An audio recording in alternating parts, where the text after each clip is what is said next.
नवरात्रि के समय इन 8 चीजों का जरूर करें, धन की नहीं होगी कमी।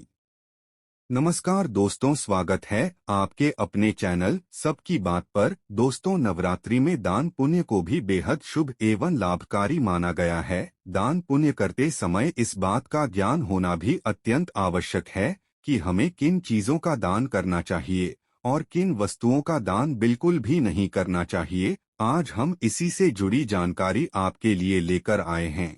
सनातन धर्म में नवरात्रि के पर्व का खास महत्व होता है।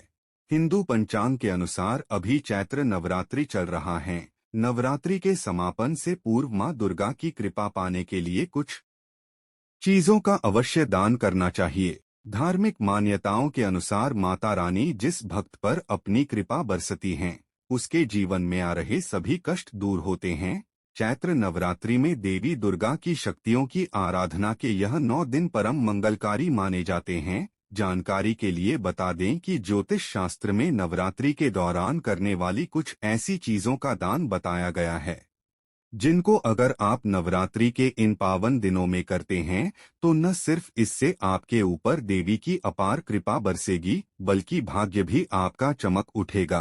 तो आज हम आपको ऐसे ही चीजों के बारे में बताने जा रहे हैं, जिनका दान करने वाले व्यक्ति का यानी आपका भाग्य उजागर हो जाता है।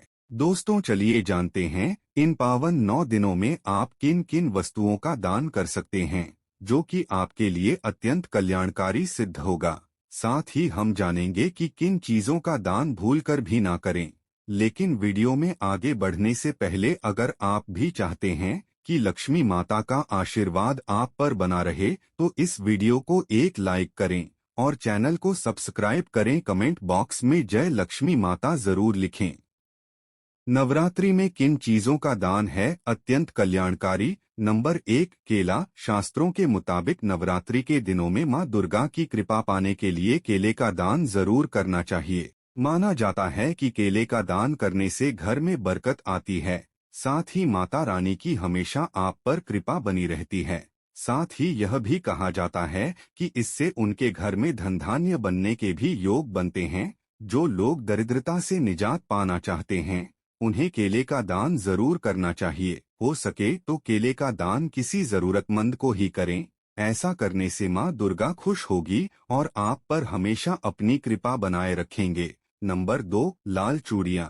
नवरात्रि में 9 दिन तक मां दुर्गा के अलग अलग स्वरूपों का पूजन किया जाता है और उन्हें सुहाग की सामग्री अर्पित की जाती है। माना जाता है कि मां दुर्गा को सुहाग की सामग्री अर्पित की जाए तो वह अखंड सौभाग्य का आशीर्वाद देती है। इसके साथ ही ज्योतिष शास्त्र के अनुसार नवरात्रि के इन पवन 9 दिनों में 8 साल से छोटी कन्याओं को लाल चूड़ियों का दान करना सबसे उत्तम माना गया है। कहते हैं कि कन्याओं को देवी का स्वरूप मानकर उन्हें लाल चूड़ियां पहनाने से देवी की कृपा बरसती है।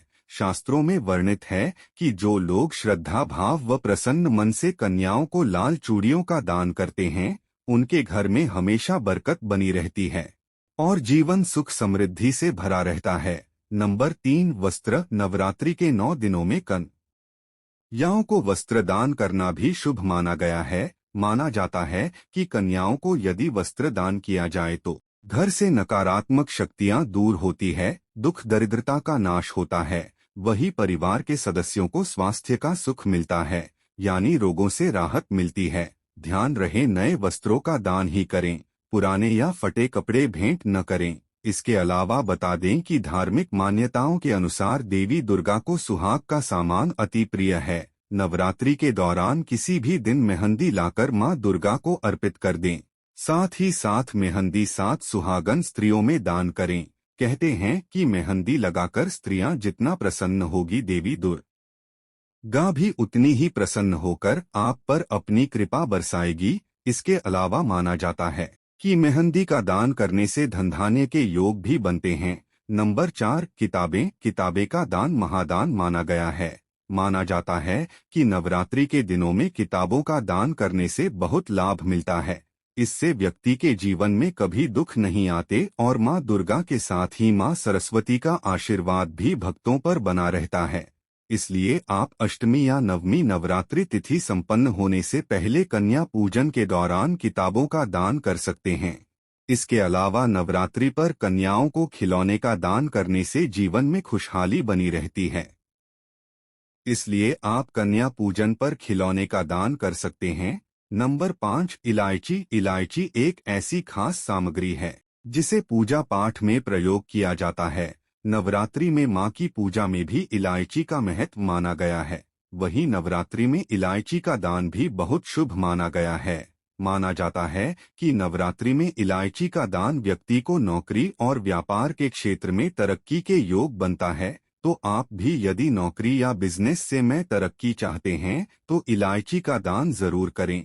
यह दान आप अष्टमी या नवमी नवरात्रि तिथि संपन्न होने से पहले करें तो बेहतर होगा। नंबर 6, मिष्ठान। आप कन्या पूजन के समय कन्याओं को थोड़ा मिष्ठान जरूर दें। मिष्ठान को शुभ माना जाता है। कन्या भोज को करने के लिए आपको कम से कम एक मिठाई भी शामिल करनी चाहिए। अगर किसी वजह से आप मिष्ठान शामिल न कर सके तो घर में साफ सुथरा ढंग से बनाया हुआ सूजी या फिर आटे का हलवा भी माता को भोग लगाकर कन्याओं को खिला सकते हैं। ऐसा करने से आपके गुरु ग्रह की मजबूती बढ़ती है और मां भगवती भी आपसे प्रसन्न होती है। इसके अलावा नवरात्रि के दौरान देवी जी की आराधना के साथ शुद्ध घी का दान करने से भक्तों को माता का आशीर्वाद मिलता है। आप शुद्ध घी किसी मंदिर में दान कर सकते हैं या फिर किसी ब्राह्मण अथवा जरूरतमंद व्यक्ति को भी दान में दे सकते हैं। नंबर 8, चावल। चावल को समृद्धि का प्रतीक माना जाता है। घर से भी अगर किसी बेटी को विदा किया जाता है तो उसकी गोद में चावल को डाला जाता है। नवरात्रि में कन्या भोज के बाद कन्याओं को विदा करते समय कन्याओं को उपहार के साथ थोड़ा सा चावल और जीरा भी देना चाहिए। इससे आपके घर में संपन्नता बढ़ती है। इसलिए कन्याओं को विदाई के समय थोड़ा चावल भेंट स्वरूप दान करना चाहिए। इसके अलावा शास्त्रों के अनुसार अन्नदान को काफी शुभ माना गया है। इसीलिए खासकर इन 9 दिनों में किसी भी जरूरतमंद व्यक्ति को आप अन्न का दान अवश्य करें। ऐसा करने से आपको पुण्य की प्राप्ति होगी और आपके जीवन से सारे नकारात्मक प्रभाव दूर हो जाएंगे।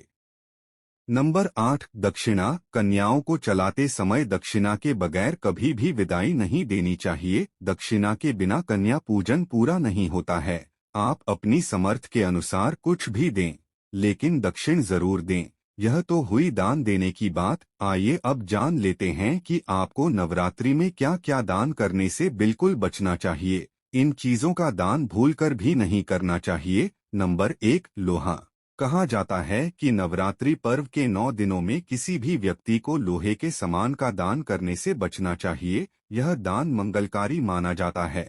नंबर 2, कमल का पुष्प। नवरात्रि के दौरान कमल का फूल कभी भी किसी को दान नहीं करना चाहिए। ऐसा करना भी शुभ नहीं माना जाता है। नंबर 3, जौ से बनी चीजें। इन सब के अलावा जौ से बनी चीजों का दान करने से बचना चाहिए। मान्यता है कि ऐसा करने से संपत्ति का नुकसान हो सकता है। दोस्तों, वीडियो अच्छी लगी हो तो चैनल को सब्सक्राइब करें, वीडियो को लाइक करें, कमेंट बॉक्स में जय लक्ष्मी माता जरूर लिखें।